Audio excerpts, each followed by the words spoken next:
गुरुर्ब्रह्मा गुरुर्विष्णु गुरुर्देवो महेश्वरः गुरु साक्षात् परं ब्रह्म तस्मै श्री गुरवे नमः। नारायण नारायण नारायण नारायण। कल के प्रसंग में महाराज ने जब ये बात कही कि सत्संगी लोग जब गलत कार्य करते हैं तो हमारा सिर नीचा हो जाता है, तो अब एक बात आज के प्रसंग में बता रहे हैं और वो ये बता रहे हैं कि जो लोगों को सुधारने का जो काम है तो वो शास्त्रों में आया है कि जब तक ईश्वर का आदेश न मिले तब तक ये जो कार्य होते हैं वो भी अपनी वासना से ही होते हैं। तो परम पूज्य महाराज जी अपने उस समय के प्रसंगों की बात बता रहे हैं जब वे पंडित शंतनु बिहारी द्विवेदी। तो स्वाभाविक है कि पंडित होने के नाते, गुरु होने के नाते उनकी जो परिवार था, कुल था, तो वहाँ उनके पिता पितामह है करीब 200 गांवों के आसपास के गांव में उनके मतलब जजमान, उनके शिष्य भक्त वगैरह। तो बचपन से ही महर्षि को सब जब थोड़ा पढ़ने वगैरह लगे तभी से बाबा जी, और 9 वर्ष की उम्र में तो पितामह ने सिंहासन पर बैठा दिया, बोले भागवत सुनाओ। तो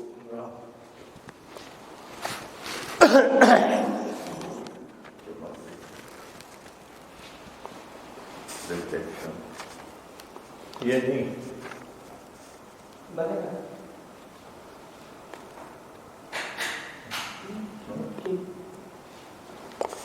तो आज के पृष्ठ में एक बहुत महत्वपूर्ण बात महर्षि हम लोगों को बताने जा रहे हैं कि ये जो लोगों को सुधारने की हृदय में बात आती है उससे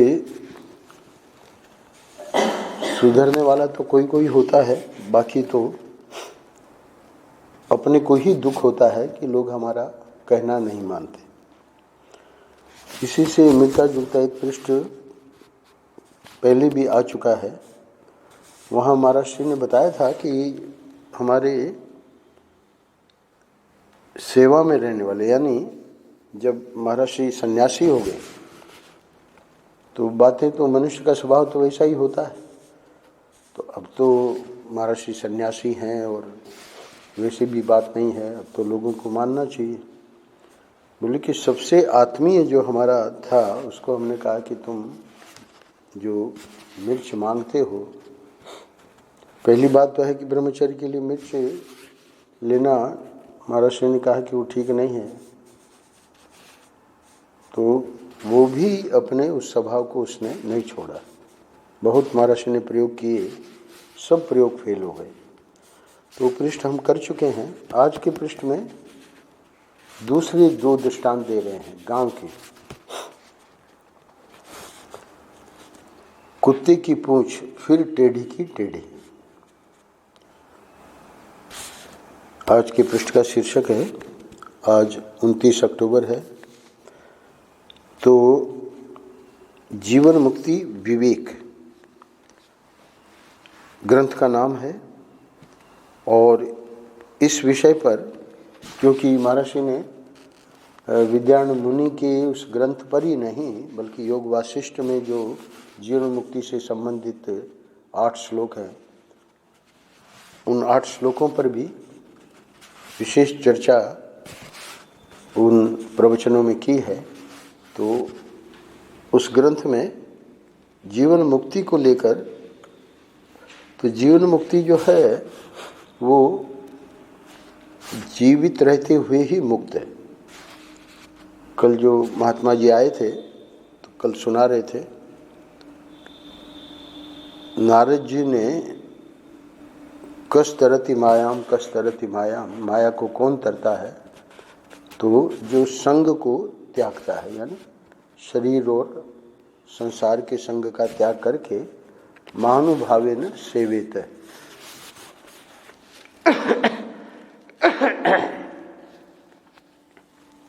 महापुरुषों का जब संग करता है तो अंत में जहाँ विश्राम दिया कल, निस्त्रैगुण्यो भवति, गुणातीत हो जाता है।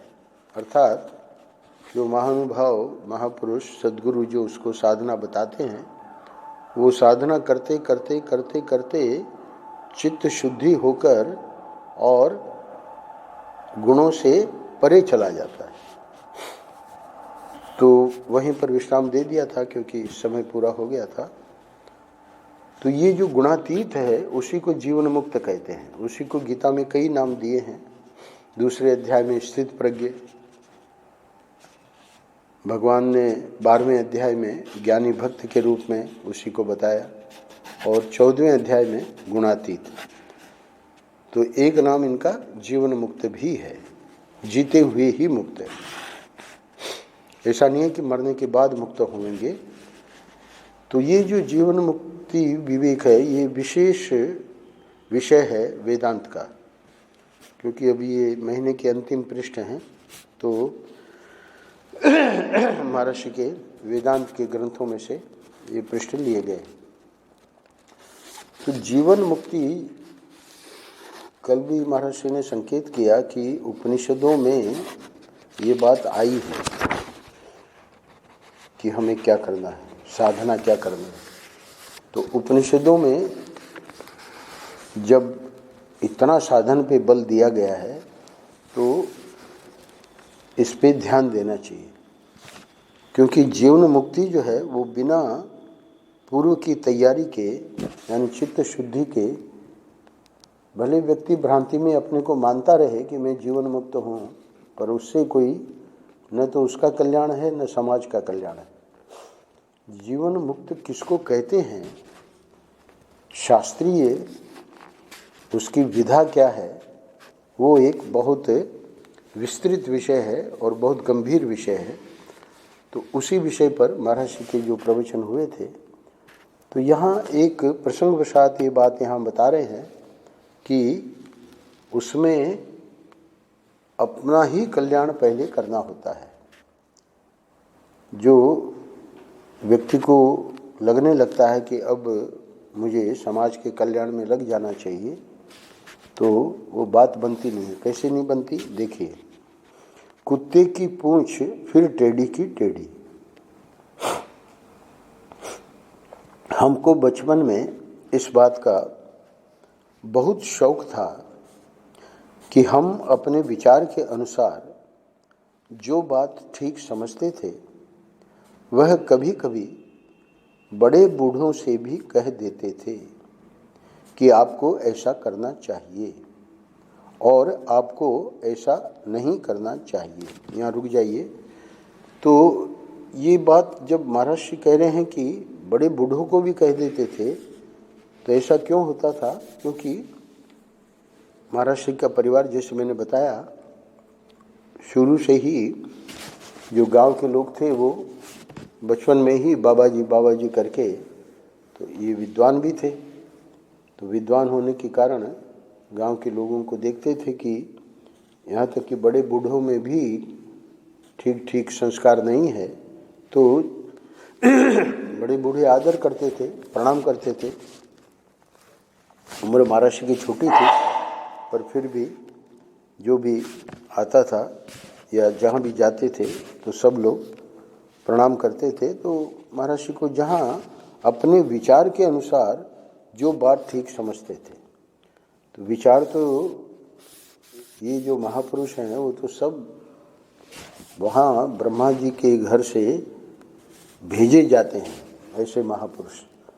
तो इसलिए बचपन में ही महर्षि कह रहे हैं कि हमको इसका बहुत शौक था कि भाई कम से कम ये लोग बड़े बूढ़े सुधरेंगे तब तो बच्चे जो हैं वो इनका अनुकरण करेंगे। तो उनको भी कह देते थे कि भाई आपको ये निषिद्ध कर्म नहीं करना चाहिए और ये जो विहित कर्म है वो करना चाहिए। लेकिन हमने ये अनुभव किया कि हमारे उपदेश से हमारा अत्यंत आत्मीय भी अपने स्वभाव का परित्याग नहीं करता है। ये तो अपने शौक की बात बता दी। अब उसका परिणाम, उसका फल, उसका रिजल्ट है वो क्या हुआ, तो वो अनुभव के रूप में ये बात महाराज ने अनुभव की कि औरों की तो बात छोड़ो, वो लोग तो पराये हैं, पर अपना जो आत्मीय है यानी घर के लोग भी हो तो आत्मीय माने जाएंगे, वही लोग जो हैं नहीं उस बात को मानते थे।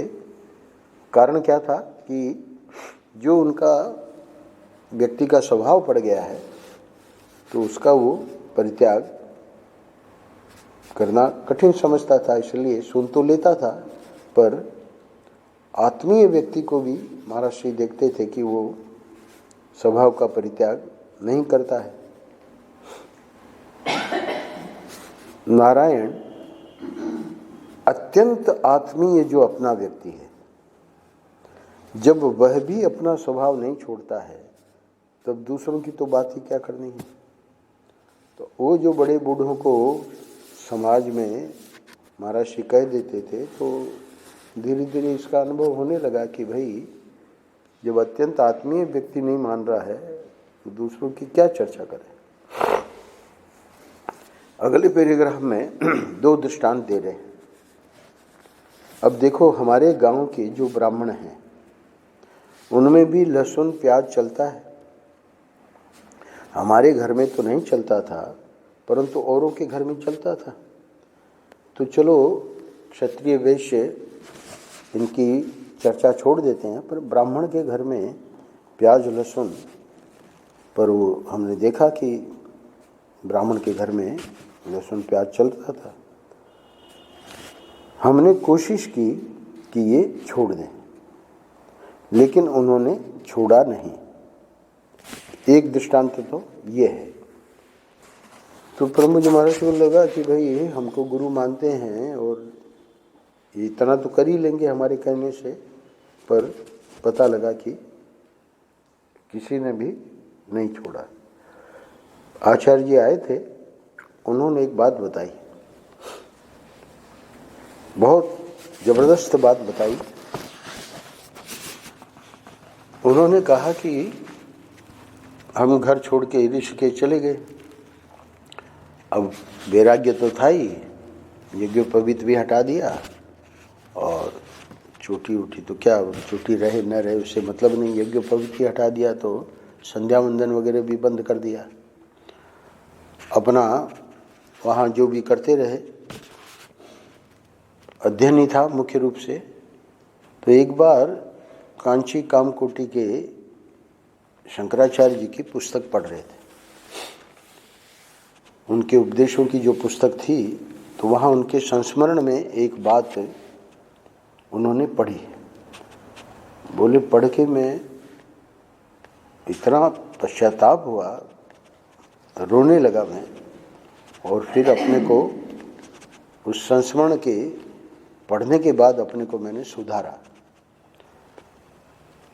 हुआ क्या, उन्होंने मतलब जिसने वो पुस्तक लिखी उसमें एक घटना का वर्णन किया कि ये जो महापुरुष लोग जाते हैं जगह जगह उपदेश करने, तो चेन्नई में गए हुए थे शंकराचार्य।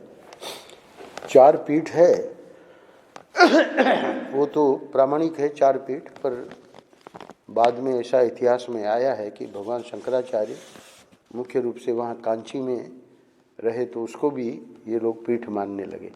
तो वो वैसे शास्त्रों में तो 4 ही पीठ का वर्णन है, पर वो कांची कामकोटि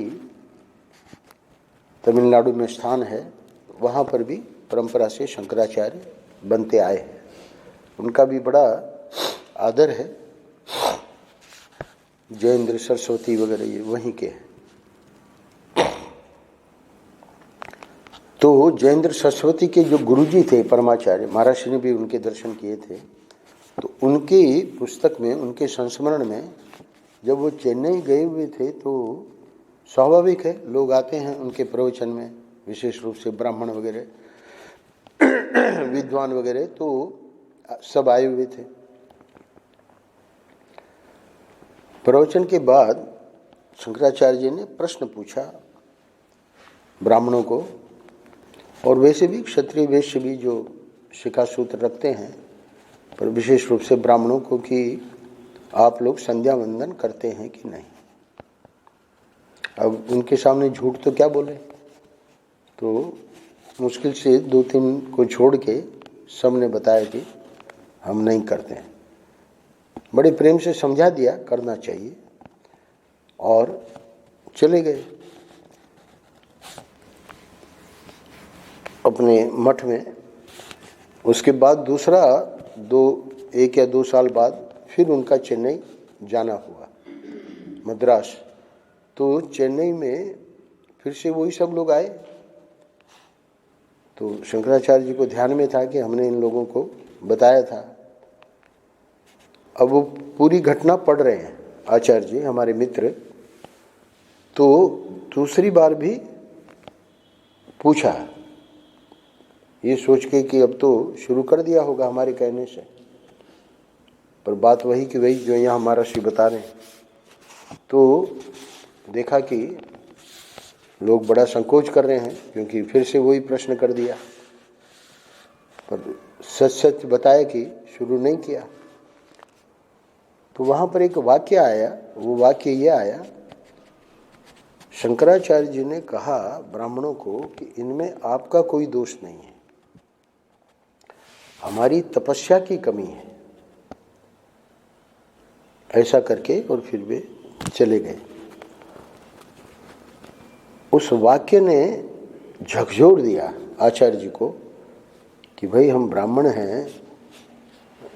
यज्ञोपवीत भले उन्होंने उतार दिया था, पर फिर उन्होंने यज्ञोपवीत पहना और संध्या वंदन शुरू, आज भी वो संध्या वंदन करते हैं। तो उन्होंने ये नहीं कहा कि भाई जब हमने कहा फिर भी आप क्यों नहीं करते। उन्होंने अपने पे दोष लिया कि हमारी तपस्या में कमी है। अगर हमारे में तपस्या होती तो इस प्रकार उपेक्षा आप लोग नहीं करते। तो ये महापुरुषों का तरीका है, कैसे भी लोग जो हैं वो करे तो सही। अब देखिए उसको पढ़ के एक व्यक्ति कितना प्रभावित हुआ। तो महर्षि यहाँ एक और दृष्टांत दे रहे हैं। अच्छा, और देखो, हमारे गांव में देवी के लिए बलि देने की प्रथा थी। हमने कोशिश की कि गांव के बड़े बूढ़े मान जाएं और यह बलिदान की प्रथा बंद हो जाए। भागवत में ये इसको हिंसा ही माना गया है। यज्ञ आदि के लिए अश्वमेध यज्ञ वगैरह में जो है वो वैदिक हिंसा है, उसको हिंसा नहीं मानते हैं।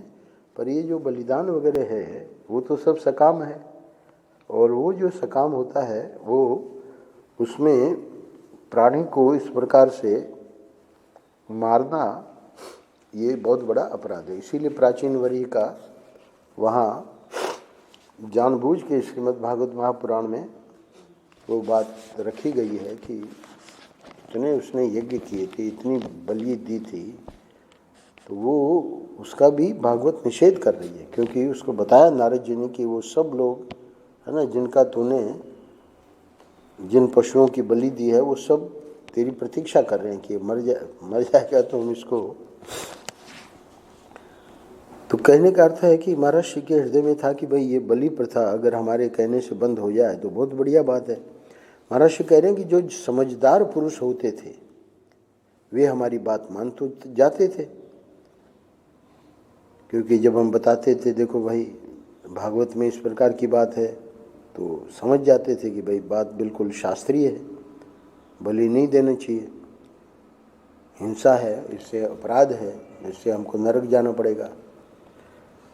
लेकिन बाद में अब जब बंद हो गई बलि तो फिर कैसे चालू हो गई वो बता रहे हैं।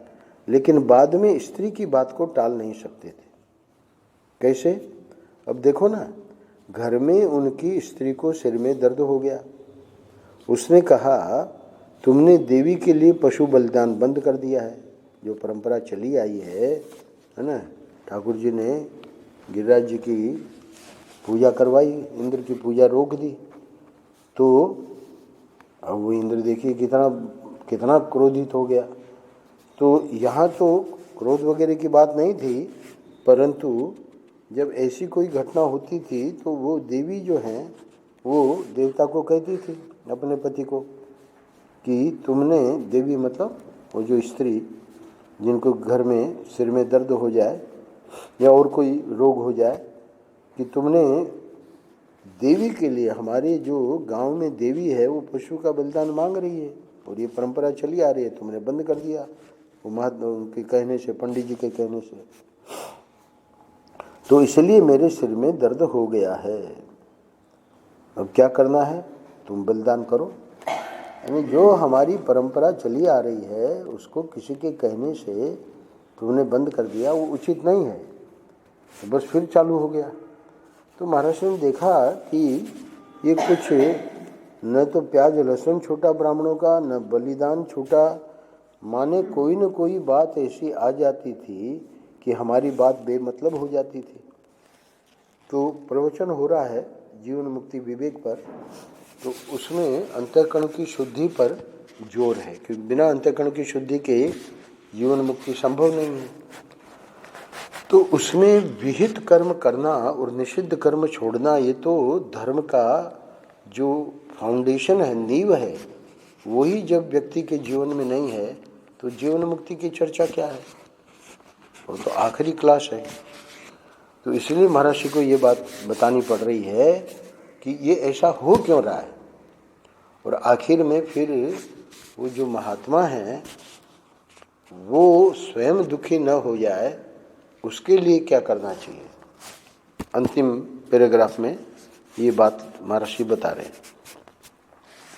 पहले हमने पारस भाग में, पारसमणि में पढ़ा था। पारसमणि ग्रंथ का नाम है, उसमें बहुत सारे भाग हैं। तो एक जो मुख्य भाग है उसका नाम है पारस भाग। तो पारस भाग में ये कथा आई है कि यदि कुत्ते की पूंछ 12 वर्ष तक बांस की नली में सीधी करके रखो और फिर उसमें से निकाल दो तो वह फिर टेढ़ी की टेढ़ी होती है। बस इतना ही। इसी का शीर्षक है आज, कुत्ते की पूंछ फिर टेढ़ी की टेढ़ी।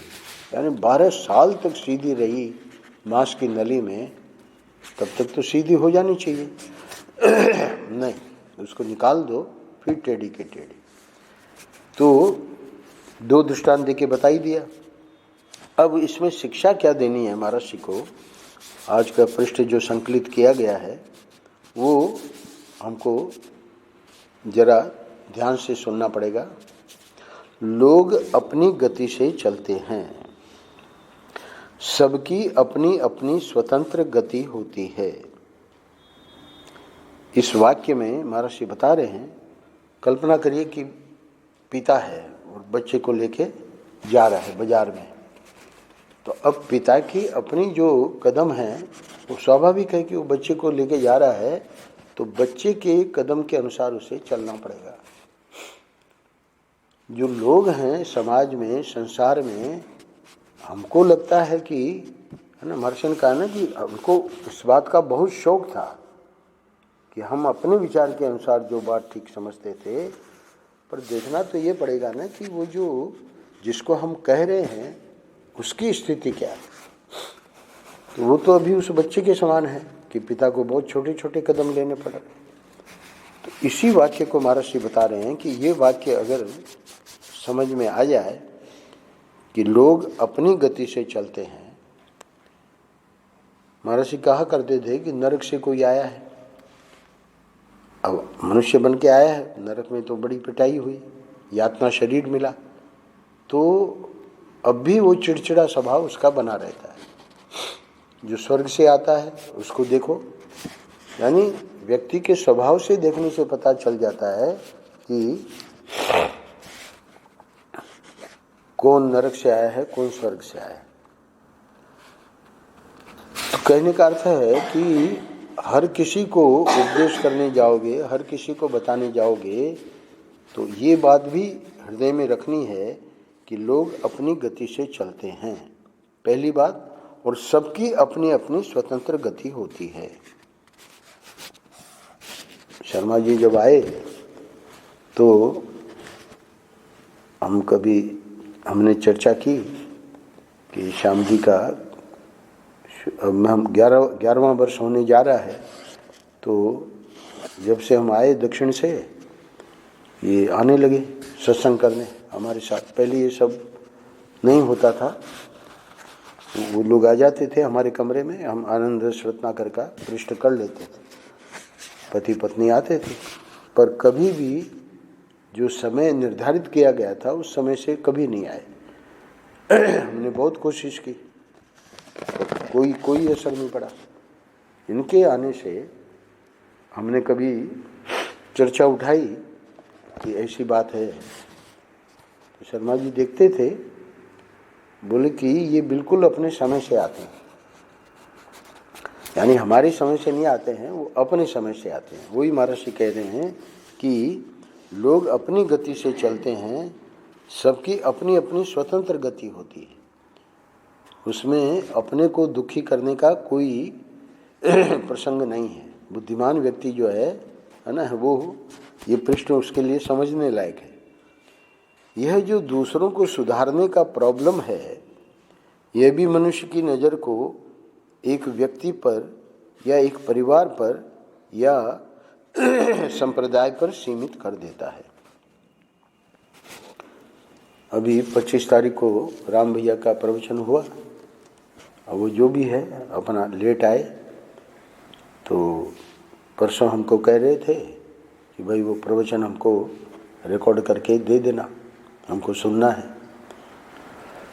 तो कहने का अर्थ यह है कि समय से जब व्यक्ति नहीं पहुंचेगा तो फिर यही सब होगा। कोई बात नहीं, अच्छी बात है, कम से कम मांग रहे हैं, सुनेंगे, बढ़िया बात है। तो ये जो दूसरों को सुधारने का प्रॉब्लम है, हमने ये नहीं कहा कि क्यों नहीं समय से आते हो। शर्मा जी के कहने के बाद हमने कहना बंद कर दिया, पहले हम कहते थे। तो ये जो दूसरों को सुधारने का प्रॉब्लम है, महर्षि बता रहे हैं, वो उचित नहीं है। क्यों? विशेष रूप से जो जीवन मुक्ति की साधना कर रहा है, प्रवचन जीवन मुक्ति पर हो रहा है, ये बात ध्यान रखनी है, क्योंकि बाकी सुधारना वगैरह वो सब चलता रहता है, हम लोग प्रयत्न करते रहते हैं, लोग नहीं मानते हैं, कोई बात नहीं, पर हमारा कहने का कर्तव्य है। वो सब उस प्रसंग का महर्षि नहीं बता रहे हैं। इस जीवन मुक्ति जिसको चाहिए उसको ये करना पड़ेगा। क्या करना पड़ेगा? ये जो दूसरों को सुधारने का जो प्रॉब्लम है, जो अपने सिर में लिए हुए है, यह भी मनुष्य की नज़र को एक व्यक्ति पर या एक परिवार पर या संप्रदाय पर सीमित कर देता है। सामान्य व्यक्ति है तो जिसको वो सुधार रहा है उस पर उसकी नज़र रहेगी, उसी में उसका वो टेंशन बना रहेगा। समाज का बड़ा व्यक्ति है तो पूरे परिवार को लेकर उसका दृष्टि रहेगी, और कोई महात्मा है तो संप्रदाय, हम इस संप्रदाय से हैं, हम शांकर संप्रदाय से हैं, हमारा ये कर्तव्य है। तो अब हो क्या रहा है कि वो जो हमारी दृष्टि है वो तो ठाकुर जी पे जानी चाहिए, पर दृष्टि कहाँ है? व्यक्ति पे या परिवार पे या संप्रदाय पे, तीनों गलत है। जीवन मुक्ति विवेक जो है वहाँ तो ठाकुर जी से भी ठाकुर जी का स्वरूप क्या है, यानी तत्व पर दृष्टि जानी चाहिए, और उस तत्व का अनुसंधान करके उस तत्व में प्रतिष्ठित होना पड़ेगा, तब गुणातीत की कक्षा है। तो समझा रहे हैं कि भाई तुम जीवन मुक्ति विवेक ये जो विषय दिया है हमको, तो उसके लिए अगर तुम परेशान हो रहे हो कि भाई लोग नहीं सुधर रहे हैं, समाज नहीं सुधर रहा है, तो ये तो जीवन मुक्ति यानी इस साधना में जो लगा हुआ व्यक्ति है उसके लिए ये विषय है ही नहीं, क्योंकि वो तो संप्रदाय को लेकर भी चिंतित होगा कि भाई हमारी संप्रदाय में लोग जो है नहीं सुधर रहे हैं, तो सीमित हो गया। यहाँ तो उस अपनी दृष्टि को कहीं भी सीमा में अवरुद्ध नहीं करना है, सभी सीमाएं तोड़ के ठाकुर जी से एक होना है। इसलिए महर्षि ये समझा रहे हैं, क्योंकि वेदांत की दृष्टि से ये पृष्ठ बहुत महत्वपूर्ण है।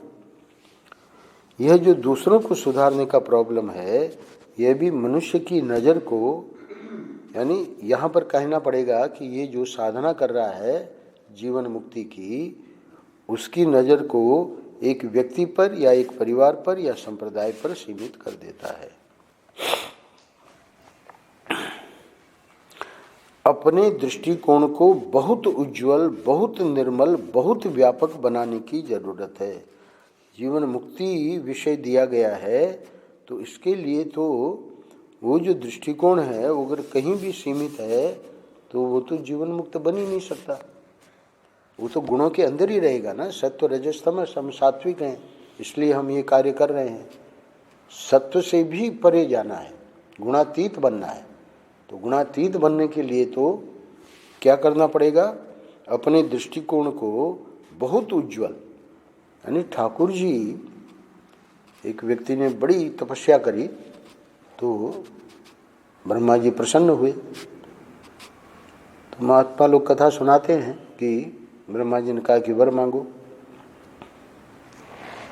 बोले कि आप ये जो सृष्टि चला रहे हो ये हमको बिल्कुल पसंद नहीं है, आप हमको चार्ज दो। ब्रह्मा जी ने कहा भाई वो तो नहीं बनेगी बात। तो फिर हमने जब तपस्या की और आप प्रसन्न हुए तो उसका फिर फायदा क्या हुआ? आप कहते हैं वर मांगो। तो फिर ब्रह्मा जी ने कहा चलो कोई बात नहीं, एक दिन का हम चार्ज दे सकते हैं, एक दिन तुम सृष्टि चला के देख लो। जैसे ही उसको चार्ज मिला, सबसे पहले तो जितने नास्तिक हैं, है ना, उनकी सब भोजन वगैरह सब सप्लाई बंद। जितने बदमाश हैं उनका सब खाना पीना ये सब। अब एक दिन में तो ऐसे कोई फर्क नहीं पड़ता है, पर फिर भी लोगों को लगा कि ऐसा तो कभी होता ही नहीं था, है ना। जितने दुष्ट हैं, जितने बदमाश हैं, जितने नास्तिक हैं, सबका भरण पोषण, है ना, ठाकुर जी करते हैं। ये आज क्या हुआ, बड़ी, है ना, तहलका मच गया, कलह हो गई। फिर ब्रह्मा जी ने वापस चार्ज लिया, बोले कि ये ऐसे सृष्टि नहीं चल सकती। अपने दृष्टिकोण को बहुत उज्जवल, बहुत निर्मल, बहुत व्यापक बनाने की जरूरत है। ये जो राग द्वेष है, वो राग द्वेष तो उखाड़ के फेंकना पड़ेगा, तब गुणातीत होगा। अब हम अपने से ही कहते हैं, तो चलो ये तो महर्षि को जो बताना था और ये इस पृष्ठ में हमको जो संकलन करना था वो बात पूरी हो गई। अब महर्षि के जीवन में क्या हुआ, क्योंकि वहीं से बात शुरू हुई थी, तो वहीं बात को पूरी कर रहे हैं।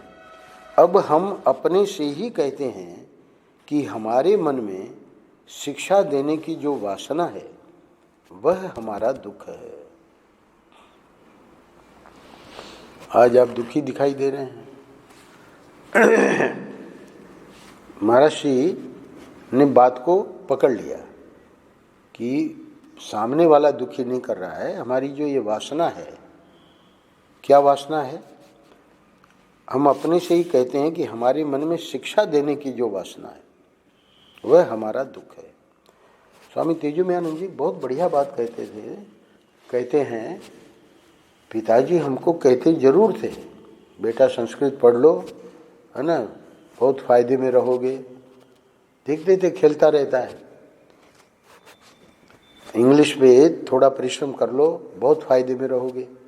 बोले हमने पिताजी की बात मानी ही नहीं, मतलब परिश्रम जितना करना चाहिए था उतना नहीं किया। पर पिताजी की एक विशेषता हमने देखी कि वो कभी नाराज नहीं होते थे, कभी दुखी नहीं होते थे।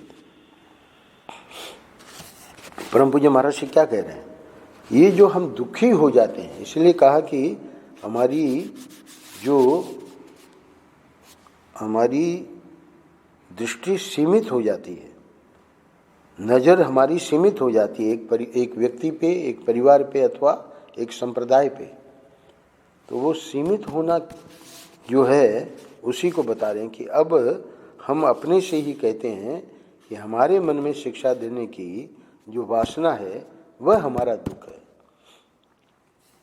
सामने वाला हमको दुखी नहीं कर रहा है, हमारी वासना हमको दुखी कर रही है। निर्वासन बनना पड़ेगा जीवन मुक्ति के लिए। तो वो कैसी भी वासना हो, कोई कहेगा भाई ये सुधारने की वासना है, ये तो सात्विक वासना है। तो भगवान ने गीता के 14वें अध्याय में कहा है, लोहे की बेड़ी हो चाहे सोने की बेड़ी हो, है ना, दृष्टांत देके महात्मा लोग समझाते हैं। तो सात्विकता है, हम लोगों के लिए अच्छा कार्य कर रहे हैं, पर वो अच्छा कार्य भी तो हमको दुखी कर रहा है, वो भी तो हमको बंधन में बांधे हुए है। तो इसलिए सात्विक को भी बंधन में, तत्र सत्वम निर्मलत्वात् प्रकाशकम अनामयम सुख संगेन बधनाति ज्ञान संगेन चालय। रजस तमस तो बंधन में हेतु है ही है, पर सात्विकता जो इतना हम साधना करके और सात्विक बन गया वो व्यक्ति दुखी है, उसका कारण बता रहे हैं। उसको लोग दुखी नहीं कर रहे हैं, उसकी वासना उसको दुखी कर रही है। उस सात्विक वासना का भी, उससे भी ऊपर उठना पड़ेगा, तब जीवन मुक्ति की बात आएगी। अब हम अपने से ही कहते हैं कि हमारे मन में शिक्षा देने की जो वासना है वह हमारा दुख है। दूसरे का मानना या न मानना तो उसके स्वभाव पर ही निर्भर करता है। भगवान ने भागवत में कहा कि शूरवीर कौन है। उद्धव जी ने कई प्रश्न पूछे, तो इसमें शौर्य क्या है वो भी पूछा। तो वहाँ शूरवीरता युद्ध में लड़ने की शूरवीरता नहीं बताई, स्वभाव विजय शौर्यम, जो स्वभाव पर विजय पाले वो ही शूरवीर है। तो महर्षि कह रहे हैं कि ये तो दूसरे का मानना या न मानना तो उसके स्वभाव पर ही निर्भर करता है। कल बहुत बढ़िया बात बताई, सद्गुरु तो हैं पर सद्गुरु को सदशिष्य नहीं मिलता। सदशिष्य बनने के लिए बहुत बढ़िया एक उपमन्यु का जो महाभारत में कथा आई है वो बताई कि कितना उसमें अपनी दृढ़ता रहनी चाहिए। तो अब अपने को दृढ़ता अपने साधना में लेनी है, तो उसके लिए ये सब भी नज़र को व्यापक, उज्जवल और निर्मल बनाने के लिए दृष्टिकोण को, ये सब जो ठाकुर जी जैसे चला रहे हैं चलने दो और अपने लक्ष्य में लग जाओ। तू तो राम भजे जग लड़वा दे, हाथी चलता अपनी चाल से कुतरा भुकतवा को भुकवा दे, तू तो राम भजे जग लड़वा दे। नारायण नारायण नारायण नारायण। श्री राम।